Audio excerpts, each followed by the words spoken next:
쉽해, 경도와 개경, 한양, 장안, 그리고 낙양. 역사 속에 등장하는 가장 중요한 지명들이 바로 경도인 서울, 개경과 관중의 한양, 장안, 그리고 낙양입니다. 이들의 위치와 연관성을 알고 이해한다면 역사를 이해하는 구분응선을 넘을 수 있습니다. 경도인 서울과 개경. 기원전 3897년경 신시개천이 일어났던 핵심 장소로 천하의 중심 대포방청인 천주와 천왕님이 계셨던 곳을 개경계주 또는 태양주 박주인 해주 서울이라고 했습니다. 서울의 의미수돌한 천하의 맞이인 천조가 있었던 수메르, 수양과 동일한 의미입니다. 수양 대군인 세조대왕이 황제가 되기 이전 봉지로 가지고 있었던 수양 땅이 천조가 있었던 서울인 개경이었습니다. 개경 해주가 바로 서울입니다. 그러면 현재의 한반도는 무엇인가요? 자, 그러면 경도인 서울의 지명들을 먼저 살펴봅시다. 동경, 서경, 중경, 남경, 북경은 과연 무슨 뜻일까요? 역사를 공부한다는 모든 사람들이 지명에 대한 의미, 정의조차 모르고 있는 것 같습니다. 동쪽, 서쪽, 가운데, 남쪽, 북쪽에 있는 경도 서울이 동경, 서경, 중경, 남경, 북경이 아니라 경도인 서울은 신시개천의 무대 유일무이한 고유 명사입니다. 오직 한 군데에만 있어야 하는 지명입니다. 신시개천의 무대 묘양산이 금강산을 등지고 이 경도인 서울의 동부지역이 동경이고 서부지역이 서경이며 그 가운데 지역이 중경이 되는 것입니다.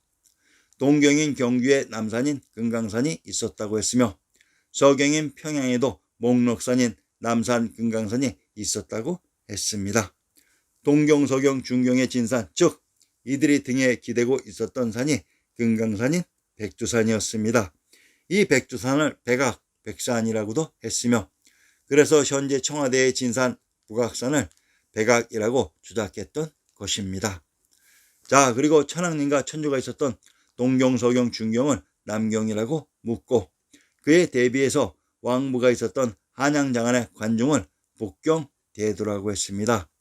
이 서울 경의 지명은 우리의 역사 무대 중앙아시아의 오악을 벗어날 수가 없습니다.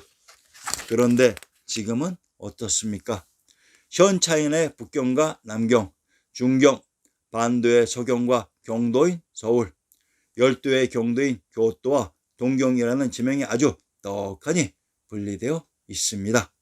이렇듯 하나의 역사가 갈갈이 찢어져 뿔뿔이 분리되어 이입되어 있는 것입니다. 한양, 장안.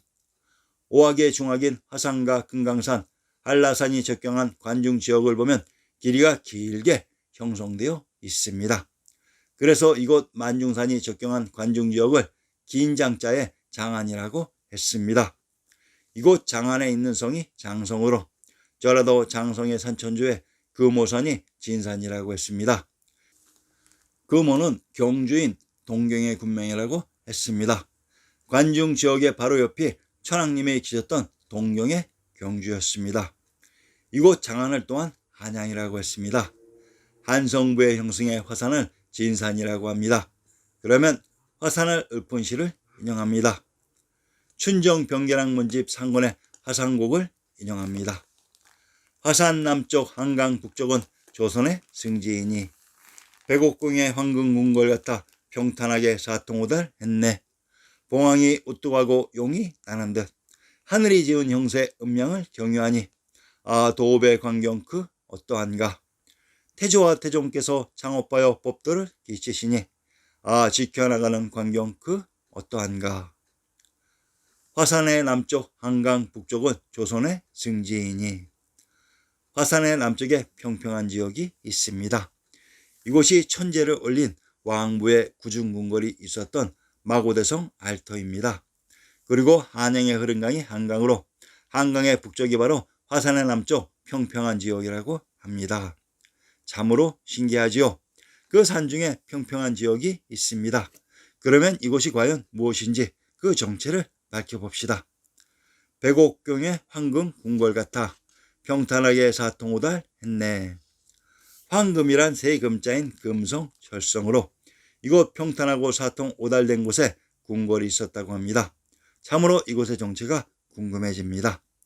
화산국에 등장하는 화산은 봉황이 우뚝하고 용이 나는 듯이라고 알려주고 있고 그 봉상이라는 말의 어원을 분명히 밝혀주고 있습니다. 화산을 봉상이라고 합니다. 이곳 봉상은 아방궁편에서 밝혀드린 진시황제 진한수 당나라의 모든 궁궐들이 있었던 무대이기도 합니다. 그리고 이것을 정조대왕의 무대 화성의 아니라고 했습니다. 화산에 있었던 성이 화성인 것은 지리의 기본 상식입니다. 아 도읍의 광경 그 어떠한가. 태조와 태종께서 창업하여 법도를 끼치시니. 조선 태조 이성계와 태종 이방원이 도읍한 곳의 공통점은 바로 한양으로 전도한 것입니다. 기가 막히죠. 조선의 황제들이 있었던 곳이 바로 화산의 아래 구중궁궐인 한양이었습니다. 그리고 한양은 장안이라고 했습니다. 이곳이 바로 역사 속의 관중이었습니다. 자, 드디어 배울속에 꽁꽁 숨겨놓았던 한양과 장안을 찾은 것입니다. 역사 속 장안은 산중에 있었다고 했습니다.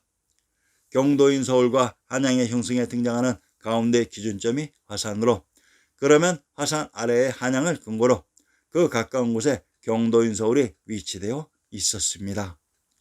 경도와 한양의 가운데 기준점이 화산으로 화땅에 있었던 산이 화산이고 양지가 화양으로 이곳에 있었던 성이 화성이 되는 것은 지리의 기본 상식입니다. 자, 그러면 이곳 화산의 양지인 화양이 역사 속에 어느 곳이었는지 다시 밝혀봅시다. 화양, 옛 촉지방 명칭이다. 화양국지 촉지에 의하면 지상에서 첨부라는 것은 원래 화양을 일컫는다. 이는 촉지방을 화양으로 부르는 말로서 그 유래가 오래되었다고 하였다. 화산 아래 화양을 역사 속의 촉지방이라고 합니다. 당현종이 있었던 건장궁과 진시황제의 아방궁, 그리고 한고조의 장락궁과 수나라의 인수궁, 조선의 정궁 경복궁이 있었던 그곳 한양장안의 성인 한성, 장성이 있었던 곳이 바로 역사 속 촉이었습니다. 역사 속 화산이 있었던 한양장안이 화양의 촉이었는데 현 역사에서는 개경서울의 금도인 성도를 촉이라고 조작했습니다. 그래서 이 위치를 확정하지 못해 역사 조작자들의 농간에 의해 5년의 시간을 허비했던 것입니다. 안사인 한때 단형종이 있었던 한성, 화성의 장안이 바로 촉이고 목련을간 비단금자 금도 성도의 발현은 경도인 서울의 파지역에 있었습니다. 참으로 괘씸하지요. 당현종이 있었던 한양 장안이 바로 촉지역이었습니다. 이곳 관중 화양의 촉지역이 중국사 25사 왕부의 궁궐들이 있었던 그 관중이었습니다. 한양 장안의 관중이 바로 중국사 25사의 왕부가 있었던 제왕의 도시 북경 대도였습니다.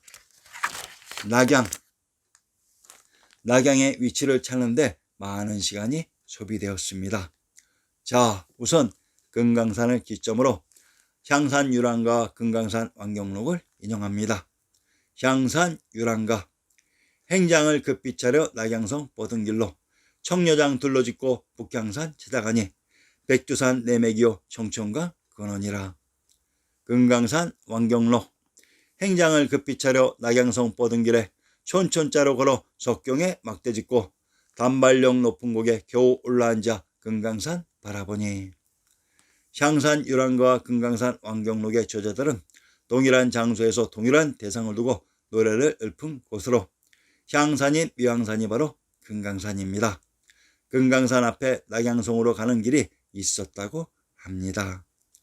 경주의 문천부에서는 경주에서 오리거리에 문천이 있었고 그곳에 낙읍인 낙양이 있었다고 했습니다. 아무래도 하나의 강이 두 개로 분리되는 이곳이 풍패의 풍수 배수이고 이 물줄기가 관중에 흐른 한강의 상류가 되기도 합니다. 이 강 줄기를 따라서 가보시기 바랍니다. 이곳 강이 분리되는 가운데 지역에 낙양성이 있었습니다. 경상도 상주는 상나라가 시작된 고려의 송악으로 이곳 상주의 삼리거리에 낙양역이 있었다고 했습니다. 이곳 고죽 풍패 전주가 바로 낙양이 시작된 지역입니다. 주나라의 모국 풍읍이 장안이 시작된 곳이라고도 했습니다. 황해도 풍천의 군명이 안주로 역사 속 풍읍이 또한 안주이기도 합니다. 자, 역사 속 장안을 소안이라고 합니다. 그리고 역사 속 낙양을 동안이라고도 합니다. 소안 동안은 서쪽 동쪽에 있었던 안주가 아니라 안주의 서부 지역이 소안이고 동부 지역이 동안이라고 했습니다.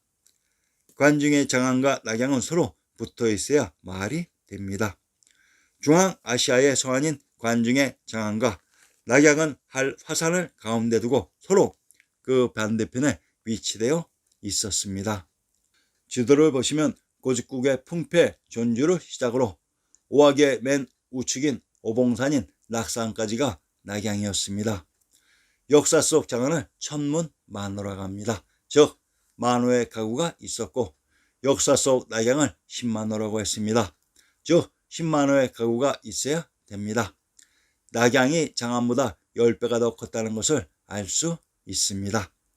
사기봉기에서 주나라 모왕이 은나라를 멸하고 낙양을 부수도로 건설하고 호경인 관중으로 갔다고 했는데 이 부수도인 낙양이 자신들의 모국인 고죽국의 풍패인 전주인 것을 최근에서야 인식했던 것입니다. 아하, 주나라의 모국 풍패인 전주가 낙양이었습니다.